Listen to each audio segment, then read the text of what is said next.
Bonjour tout le monde. Alors voilà le meuble que je vais relooker. Donc il est déjà peint. Alors avec les meubles qui sont déjà peints, en fait on ne sait jamais sur quoi on va tomber en dessous. Mais en fait j'ai dans l'idée de le faire couleur noire, le plateau couleur bois et les étagères qui sont à l'intérieur qui sont recouverts d'une feutrine rouge. Je compte les faire couleur bois aussi. Donc maintenant je retire tous les éléments du meuble, c'est-à-dire les portes ainsi que les étagères. J'enlève également les pommelles qui servent à accrocher les portes. Ensuite, donc, je vais poncer mon meuble avec une ponceuse excentrique. Alors c'est de la marque Parkside, c'est la marque qui vient de chez Lidl. Elle est vraiment super et je crois qu'elle coûte dans un peu moins de 30 €. Et très franchement, je vous la recommande. Donc je commence par poncer le plateau du meuble en premier pour arriver jusqu'au bois. Alors pour ça, j'utilise un papier de verre qui est de grain 100 pour bien attaquer la peinture. Ensuite, dès que je commence à arriver au bois, je change de papier de verre et je prends un disque abrasif de grain 150 pour finir d'enlever donc la peinture et pour bien lisser le bois et surtout pour ne pas le rayer. Alors maintenant que j'ai terminé de poncer le plateau, mauvaise surprise, le bois n'est pas impeccable, il y a quelques traces noires qui ne partent pas au ponçage.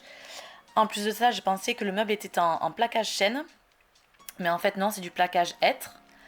Donc je ne vais pas insister à la ponceuse, sinon je vais abîmer le plaquage. Donc tant pis, le plateau, je vais le faire noir comme le reste du meuble. Donc ensuite, je continue de poncer mon meuble avec la ponceuse et avec du grain 100 pour bien attaquer la peinture. Donc je ponce bien l'intérieur et l'extérieur.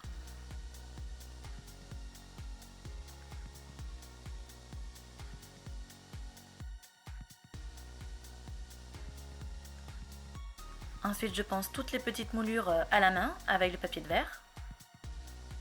Alors maintenant que j'ai fini de poncer le meuble entièrement, donc je le dépoussière avec un plumeau. Alors vous pouvez utiliser un plumeau, mais vous pouvez utiliser une soufflette avec un compresseur si vous en avez un, c'est encore mieux, ou encore un aspirateur.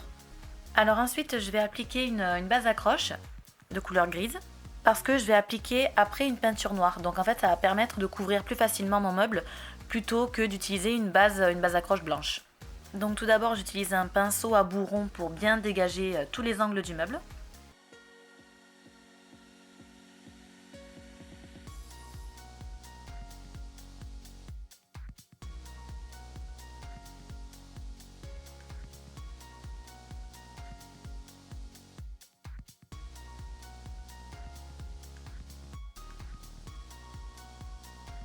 Donc ensuite, je continue d'appliquer ma base d'accroche avec un rouleau mousse pour bien faire les surfaces planes.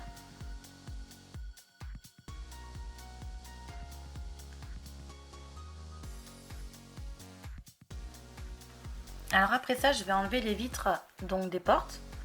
Alors pour cela, j'utilise un couteau de peintre en premier pour essayer de décoller un petit peu les baguettes qui sont fixées à la porte.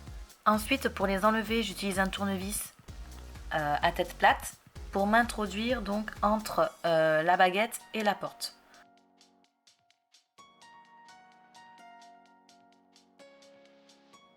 Donc une fois que j'ai retiré les vitres, je vais enlever donc les ferrures du meuble, ce qu'on appelle les entrées. Donc je les enlève au tournevis parce qu'elles sont fixées avec des vis un peu de toutes les sortes. Il y a un peu de vis cruciforme, un peu de vis à tête plate, donc voilà, j'enlève tout au tournevis. J'enlève également les pommelles. Ensuite, pareil que pour le meuble, je vais poncer les portes avec la ponceuse et avec du grain 100 pour bien attaquer la peinture. Donc je fais le recto et le verso. Et ensuite, je fignole à la main pour les petites moulures. Donc j'applique ma base d'accroche sur les portes, donc verso et recto.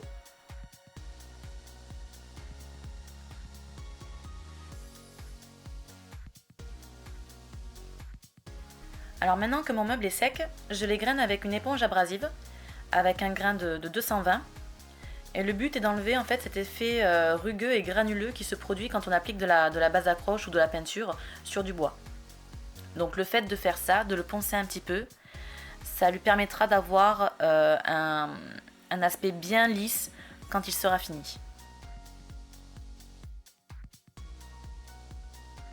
Alors maintenant j'applique ma peinture de la même manière que j'ai appliqué la base accroche, c'est-à-dire que je commence par dégager les angles avec un pinceau à bourron. Je fais également la petite moulure du plateau.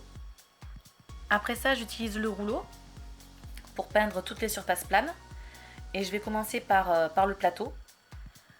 Parce que vu que j'ai pas mis de base d'accroche dessus, parce que je l'ai poncé intégralement pour arriver jusqu'au bois.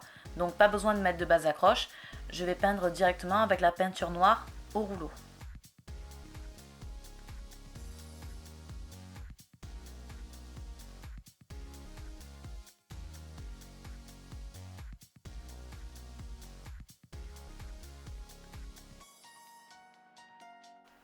Ensuite, comme pour le meuble, j'égrène mes portes avec l'éponge abrasive, recto et verso. Ensuite, j'applique ma peinture noire sur mes portes au recto et au verso.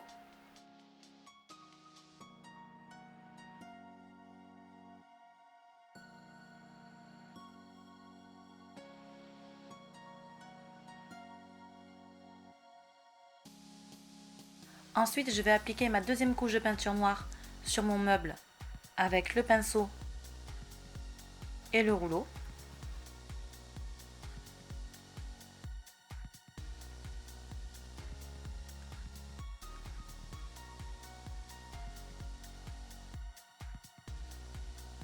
Maintenant, j'applique la deuxième couche de peinture noire sur les portes.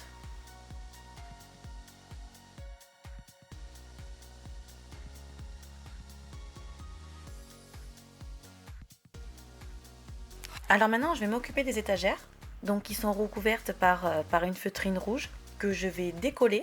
Alors là, aujourd'hui, il fait chaud, donc ça se décolle assez bien. Mais si jamais vous faites ça en hiver, par exemple, je vous conseille d'utiliser un sèche-cheveux pour chauffer en fait la colle qui se trouve sous la feutrine pour pouvoir l'enlever facilement. Alors maintenant, je les ponce un petit peu à la ponceuse pour enlever tous les petits résidus de colle qui restent.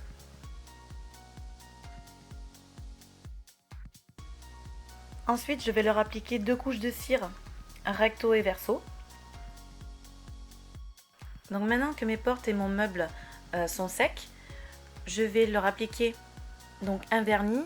Alors moi je vais utiliser une bombe à vernir, mais vous pouvez très bien vernir ou au pinceau ou au rouleau, ça c'est vous qui voyez. Moi aujourd'hui j'ai envie de le faire à la bombe. Et donc pour cela j'ai utilisé donc une bombe de vernis mat. Alors maintenant je vais remettre les vitres donc sur mes portes. Donc pour cela je vais utiliser du cordon tissé. Alors là il est de couleur blanc. J'aurais voulu en trouver du noir ou du couleur ficelle pour faire un rappel avec les étagères.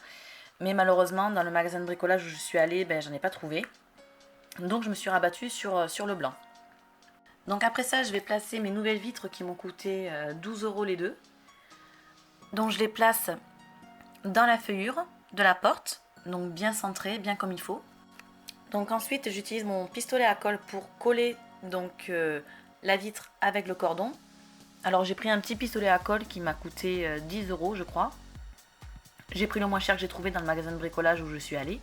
Et il marche plutôt bien. Pour le prix, franchement je suis pas déçue. Et l'avantage en fait du pistolet à colle, c'est que la colle sèche relativement rapidement.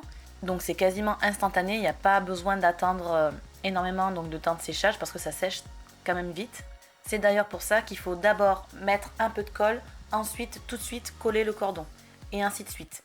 Mettre de la colle et coller le cordon. Sinon si vous mettez la colle entièrement donc sur toute la porte et qu'après vous voulez mettre le cordon, ça collera pas parce que en fait la colle sera déjà sèche.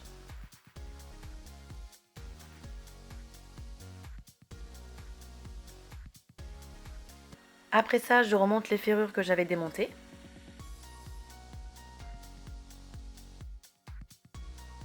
Je remonte également les pommelles sur les portes et sur le meuble. Donc voilà, mon meuble est terminé. N'hésitez pas à vous abonner pour avoir plus de contenu Et puis ben, je vous dis à bientôt pour une prochaine vidéo.